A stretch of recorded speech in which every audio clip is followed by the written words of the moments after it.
what Israelis have is the organization. In their case, they have an establishment called Israel, the official state of Israel, and they are running the show.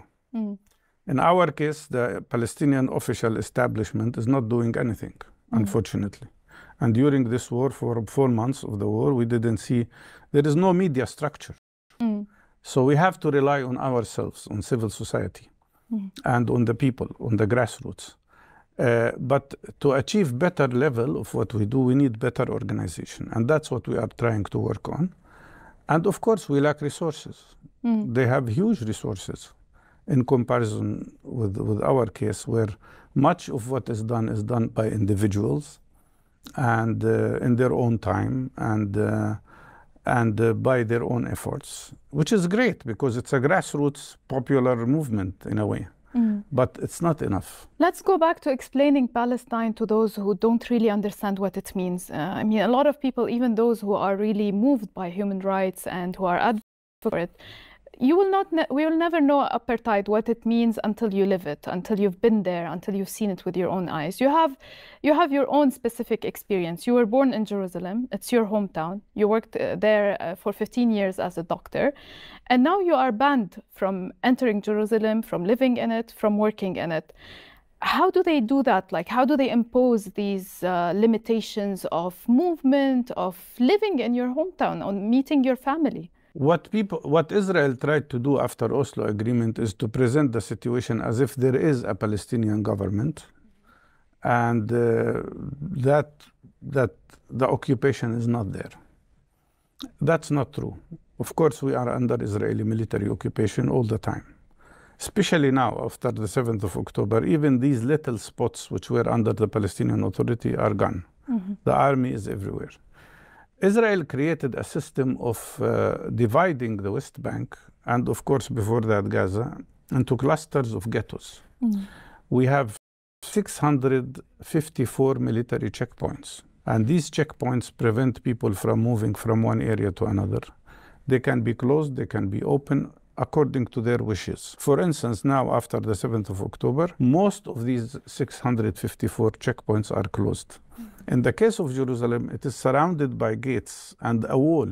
They built a wall in 2002, which separated almost 18% of the Palestinian territory in the West Bank from the rest of it, but also isolated Jerusalem completely. That's why you cannot cross to Jerusalem unless you go through these checkpoints. And that's where they decide whether you should be allowed in or not.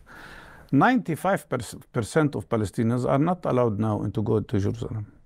But there are particular cases, like my case, that even when they allow people, for instance, to go and pray in the Aqsa Mosque, if they are above a certain age, I am still not allowed. They have this kind of prohibiting list. And one very interesting experience happened in 2005 when I ran for president. And during the presidential campaign, each time I went to Jerusalem to talk to the voters who will be voting, they arrest me. Because they had an undeclared policy of preventing any election campaigning in East Jerusalem. So first time they arrested me, I came back again, they arrested me 4 times. Even one time when I had a permit, they sent me a permit to meet Jimmy Carter, who was observing our elections. And I went to see him, and I had a permit in hand, sent by them. I didn't ask for it. When after I met with him, I told him, now I'm going to the old city and I'll see what happens. They might arrest me. And sure enough, they were waiting for me at the gates. But because they sent a permit, they couldn't arrest me. So they kidnapped me, literally. They took me to a basement in a house in West Jerusalem and kept me there for 5 hours. And then they deported me to Ramallah. So this is the kind of behavior. They behave in a lawless approach. They don't respect any law, even their laws. And they just do what they want to do. And this is the nature of what we live in. And I think the message we should send to the world is also to expose the nature of this apartheid racist system by Israel. To explain, that's the most difficult thing to explain. Under is not just occupation and not just a system of racist apartheid, but we live under a system of settler colonial settler colonial structure.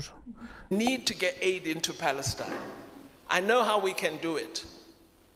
All the countries which are powerful countries with big armies that are giving arms to Israel, they must send their soldiers to the Rafah border to escort the 700 trucks of aid into Gaza.